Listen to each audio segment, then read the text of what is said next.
The film begins with a wild tribe bringing a little boy to the altar for sacrifice and dancing around him. The tribal leader greets the deity and presents him with a generous gift in the form of the helpless Lin Shu. Soon the boy notices a huge black python and realizes that his days are numbered. As soon as the snake attacks, he wakes up and realizes that he fell asleep on a wooden raft next to his uncle trying to catch some fish. Upon waking up, Lin Shu notices a foggy island nearby and asks his uncle about it. Afang tells that this is an island of cannibals, the coast of which is strewn with human bones. It is dangerous to approach it, so they should stay away from him. Trying to get a fishing net, the man does not realize that something huge and terrible is swimming under their raft. All of a sudden, he falls into the water and greatly frightens his nephew. A few moments later, Afang pops up and says he's fine, he's just tangled up in the net.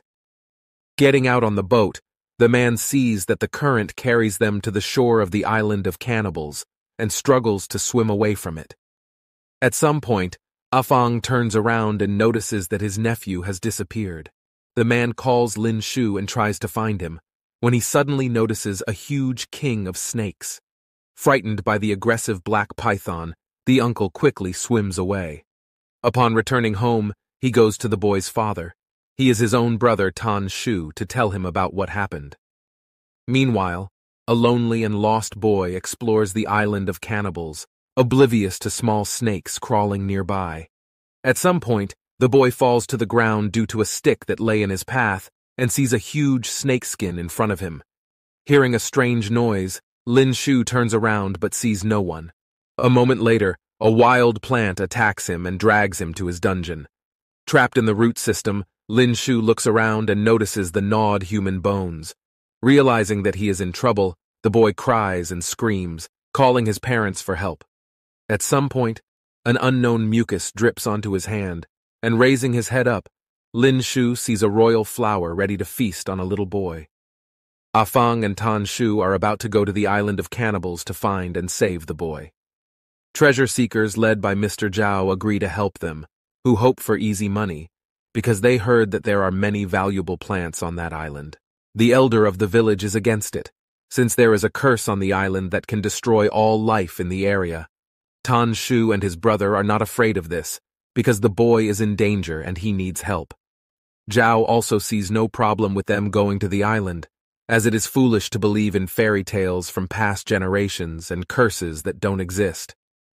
In the late afternoon, the group arrives at Cannibal Island and begins searching for the missing Lin Shu.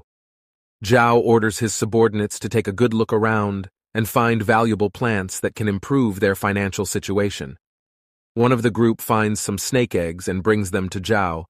The boss is disappointed with his wards, because no one needs them. At the same time, he notices a beautiful, bright red flower and orders his ward to cut it down. As soon as the assistant begins to wield a pickaxe, a black snake appears on the spot and takes his life. The group hears the guy's last scream and realizes that something has happened to him.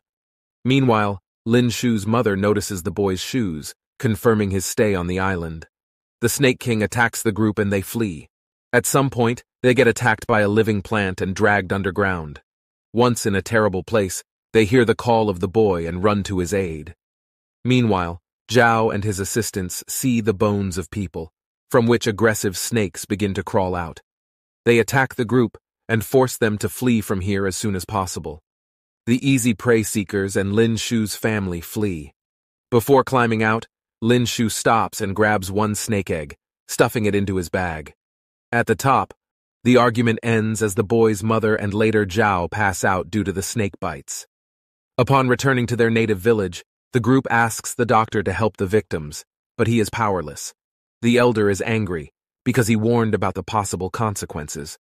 Upon getting to know that their village is being attacked by hundreds of angry snakes, all the villagers leave to fight them, leaving Lin Shu with his sick mother.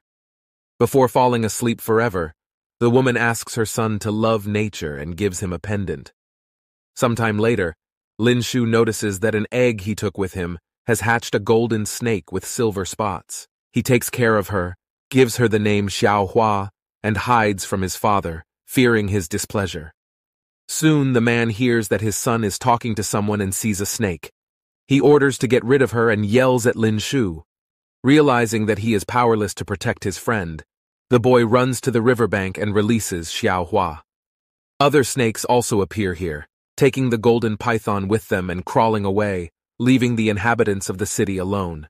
10 years later, Lin Shu works as a biologist in a private clinic and researches plant genetics. The guy still remembers the symbols he saw in the cave on the island of cannibals and thinks about returning there. Soon his uncle calls him and informs him that the villagers are sick with the plague, and snakes are to blame for this. A little later, Lin Shu goes to a meeting where Dr. Lai tells everyone present and the owner of the Fei Clinic that they managed to buy a golden silver flower with unique properties. Perhaps he can give immortality.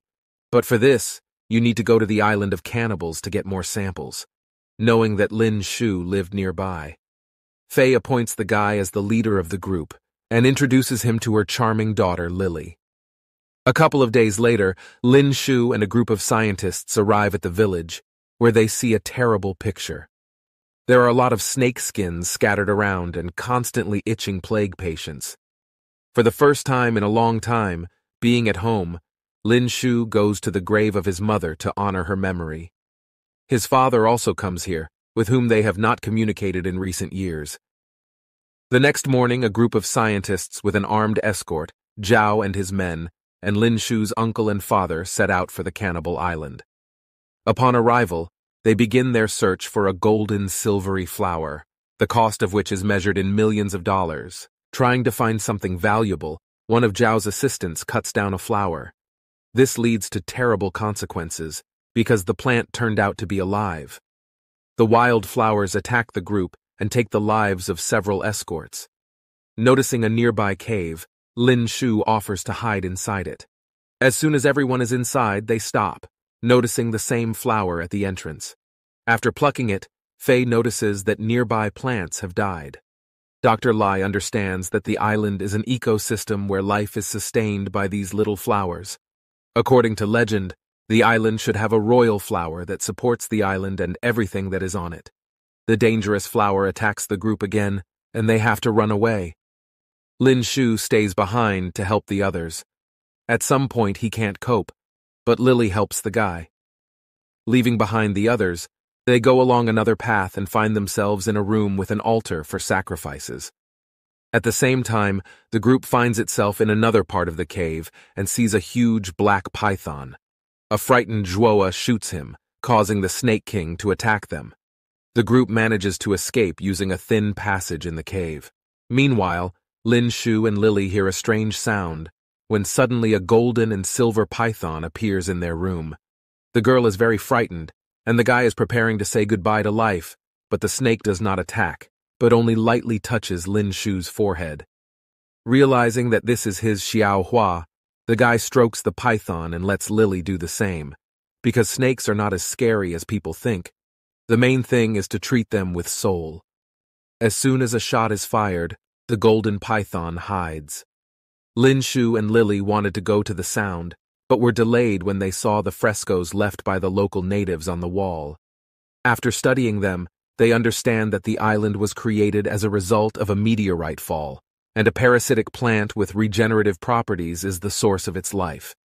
It can communicate with animals, giving them unique abilities. Meanwhile, the group that escaped from the black python ended up in a room with the plant king. The wild flower attacks the trapped scientists, as the Snake King has also found them and is ready to attack. Realizing that they will have to sacrifice someone, Zhao pushes one of the henchmen to the python, and this allows the group to escape. Meeting with her mother, Lily talks about seeing a golden python. Fei realizes that it is a symbiote, of great value to her, and offers an increased bounty to Zhao for catching the python alive. Lin Shu and Lily realize that they shouldn't have reported this and are very upset. The squad soon finds a golden python trying to heal the Snake King's bullet wounds. Seeing the golden scale fall off, Lin Shu realizes that his Sao Hua is a symbiote of a snake and plants with healing properties. Fei demands to capture the golden serpent at any cost and does not intend to listen to her impudent daughter, who received her in the face. The group attacks the pythons, but the golden serpent manages to escape. The Snake King rebuffs the offenders and severely punishes them for penetrating their lands. At some point, Lin Shu also gets under the distribution, whom the black python bites on the neck. Father and uncle stand up for the unfortunate guy and attack the snake. Wounded Lin Shu is about to fall asleep forever, but Xiao crawls to his aid. Hua heals an old friend with just one touch. Zhao seizes the moment and hits the snake in the head with a rifle butt, knocking him unconscious. Fei soon arrives and the man presents her with a python, informing her that the wounded Lin Shu was a great bait. The prey is caught, but it is impossible to get out of the cave, as the King of Snakes guards the exit. Realizing this, the group decides to use the golden python as bait and place it in a net to lure out the black serpent and send it to the other world. The plan quickly goes awry as the huge python proves to be stronger and makes short work of the armed members of the group with little trouble. Lily sees that her mother also got it and tries to help her by shooting the King of Snakes with a crossbow. The black python attacks the girl, but Lin Shu saves her at the last moment. Having missed, the King of Snakes attacks the royal plant and, entangled in its roots, destroys it. Lin Shu and Lily are the first to get out of the cave and find two golden-silver flowers. The scientist realizes that they can be used to heal the people living in his village and hides the plant in his pocket. Soon, the other members of the group also get out, with Lin Shu's uncle and father remaining in the cave. Zhao proposes to get rid of the golden snake and save only its blood. As soon as he draws a knife, only Shu pounces on him to save his friend. The guy loses in a fight, and Xiaohua attacks Zhao in order to bite him and avenge the offended comrade. Not wanting anyone to suffer, Lin Shu gives Zhao one flower and helps him heal. Feeling his strength returned, Zhao attacks Lin Shu again and also fights his father and uncle. The golden serpent attacks the man again, but he bites the python. Seeing this, Lin Shu reveals the secret of the frescoes and understands that the ancient tribes drank the blood of snakes for longevity, but fell ill with the plague and left for the next world. In another fight, Lin Shu again loses to Zhao. The father stands up for his son and, covering him with his body, gets stabbed in the back. Zhao sees how his body is covered with ulcers. Lin Shu realizes that eating the flower is dangerous, as it must be fed to the snakes.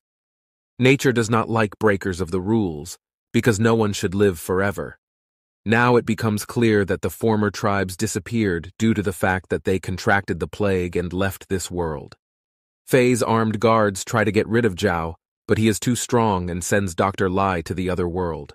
Once Zhao and Lin Shu get into a fight, everyone else tries to escape. Lily wants to help the guy and comes back. Taking a crossbow, she tries to take a man's life, but misses. Zhao shoots Lin Shu and feels incredible strength, when suddenly the Snake King attacks him and, after getting rid of the crazy man, hides under the ground. The island begins to crumble, and the group runs towards the shore. At some point, trees fall in front of them, blocking the passage, but a golden python helps them. On the shore, Lin Shu sees that the snake is ill and decides to feed him a second healing flower. Fei asks to give it to her because otherwise she will go bankrupt, but for a guy, his friend is more important than money. Saving Xiao's life, the guy returns to his native village and synthesizes a medicine to help its inhabitants get rid of the plague.